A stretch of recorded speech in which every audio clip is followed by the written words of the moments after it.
They say that history is written by the victors, meaning there is much misinformation about the past. Everybody loves a good story, and so many historical misconceptions slip through the net that many urban legends become commonly accepted historical facts. So, how good are you at sorting fact from fiction? Test your true knowledge as we take a look at 10 common historical misconceptions. Number 1. Napoleon was short. Rumors about Napoleon's diminutive stature were rife even during his lifetime. Many cite his nickname, Le Petit Caporal, meaning the little corporal, to reflect Napoleon's height. However, this had nothing to do with how tall he was. In fact, it was an affectionate term given to him by his soldiers. It was the British who first began depicting Napoleon as having a below-average stature, perhaps spurred on by the fact that his elite guards were taller than most. Therefore, Napoleon appeared shorter by comparison. Depictions by the British usually focused on portraying the would-be conqueror as smaller than the average person of his era. Another factor that has contributed to the persistence of the rumor was that interpretations of his death certificate estimate that his height was anywhere between 5 feet 2 inches and 5 feet 7 inches. The discrepancy is due to how the 19th century French measured inches, which were 2.71 centimeters compared to the modern 2.54 centimeters. Sources now claim that Napoleon was likely closer to 5 feet 7 inches than 5 feet 2 inches. In the 19th century, a typical height of a Frenchman was between 5 feet 2 inches and 5 feet 6 inches, meaning that Napoleon may have even been above average height for the time. Nevertheless, the caricature endured, and Napoleon is still generally considered and portrayed as shorter than his contemporaries. Number 2. Galileo dropped objects from the Leaning Tower of Pisa. The story goes that Galileo demonstrated the effect of gravity in relation to acceleration and mass by dropping two equal-sized balls from the Leaning Tower of Pisa, one made of metal and one made of wood. Galileo successfully disproved Aristotle's theory of gravity when both balls hit the floor simultaneously. However, there is no actual evidence that Galileo threw anything off the Tower of Pisa.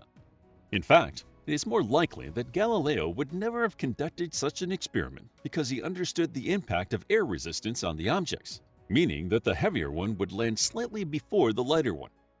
A student of Galileo discovered this for themselves when, toward the end of Galileo's life, he conducted the experiment only to find there was a slight difference, which left the attending Aristotelians just ever so slightly smug. Although Galileo did experiment with balls rolling down inclined planes, most historians now agree that the Tower of Pisa experiment was a thought experiment rather than a physical one. Number 3. Marie Antoinette saying, "Let them eat cake." The anecdote is nearly as famous as the woman herself. With the gap between the rich and the poor widening and the chance of a revolution looming, advisors told Queen Marie Antoinette that the peasants were angry because they were starving and had no bread. To this, the queen retorted, "Let them eat cake," highlighting how out of touch the monarchy was with the plight of the commoners. But did she really say that? The original French quote was supposed to have been "qu'ils mangent de la brioche," with brioche being a luxurious French bread, but there is no evidence that she even said that. In fact, she isn't the only noblewoman to whom such a phrase is attributed. This kind of faux pas appears in many other tales, including one from 16th century Germany, in which a noblewoman questions why the starving people don't just eat croissant, a type of sweetbread. The first instance of the phrase "qu'ils mangent de la brioche" in print is from a book written in the mid-18th century, almost a decade before Marie Antoinette even became queen.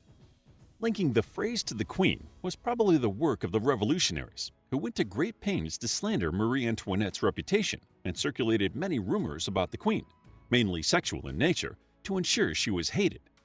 However, many of the more moderate female revolutionaries, including Germaine de Staël, defended Marie Antoinette, maintaining that her gender had made her the target of such vitriol. Number 4. Cleopatra was a great beauty. Cleopatra VII has gone down in history as the original femme fatale, glamorous, beautiful, and seductive. Yet most of the depictions from her time show her with rather heavy-set features, including a prominent aquiline nose. By all accounts, Cleopatra's true charm came from her intelligence and her character.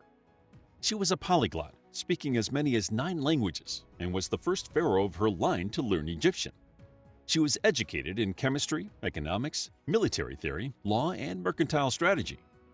The focus on Cleopatra's sexuality is likely from Roman propaganda, promoted by Octavian, who was the rival to Mark Antony. Both men wanted to succeed Caesar.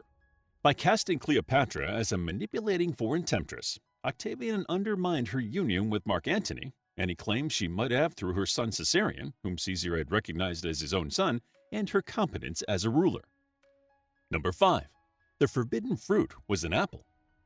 Everyone knows the story of Adam and Eve eating the forbidden fruit and being cast out of the Garden of Eden.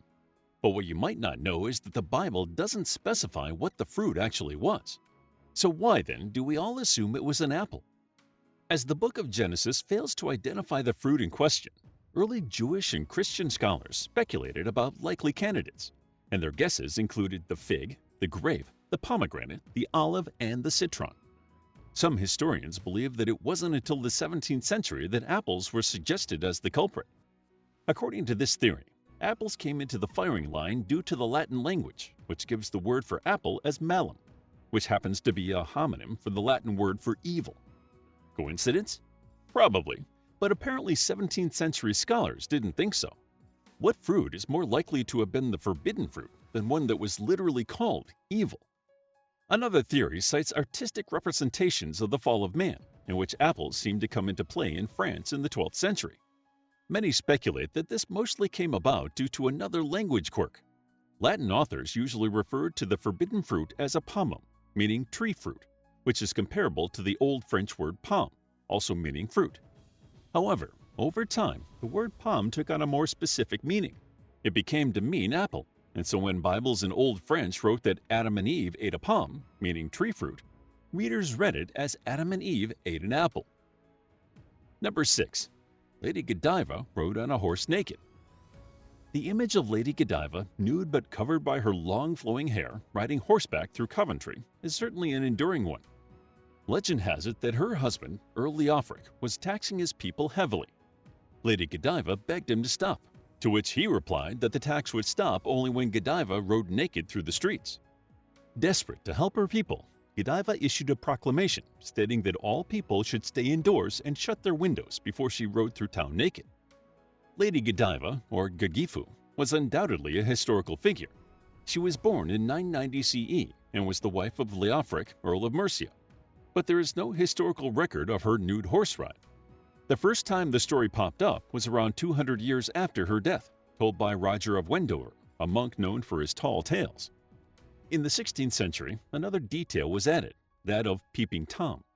This addition holds that one man named Thomas was struck dead or blinded after ignoring the order to stay indoors and watched Godiva on her nude mission. The real Gagifu was one of the few female landowners in England of her time, and along with her husband was known for her generosity to the church. Many historians think the myth may have been based on a custom of the time for penitents to make a public procession in their shifts, a white sleeveless undergarment. A noble woman riding through town, unadorned with uncovered hair and in her underwear, would certainly have attracted a lot of attention and may have evolved into the story as we know it today. Number 7. Enslaved people built the pyramids. This belief was commonly held until relatively recently. The image of whip-wielding slave drivers forcing weary captives to pull giant blocks across the desert sands has been featured in many Hollywood films. This misconception stems from the writing of the Greek historian Herodotus and is fueled by misinterpretations of the Book of Exodus, which does not mention the construction of the pyramids. Today, most historians believe that the pyramids were built by paid laborers and skilled artisans rather than enslaved people, and there is plenty of archaeological evidence to support this. Builders were buried in tombs close to the pyramids and were given supplies for the afterlife, making it unlikely that they were enslaved people. The remains of communities have also been found on the Giza Plateau, which are thought to have been built to house the workers and used as barracks for rotating groups of builders. Number 8. All Vikings had long hair. With the popularity of Viking hairstyles, you'd be forgiven for thinking that all Vikings had a distinctive hairdo, namely long and braided, possibly with close-cut or box-braided sides. However, this is only partially true.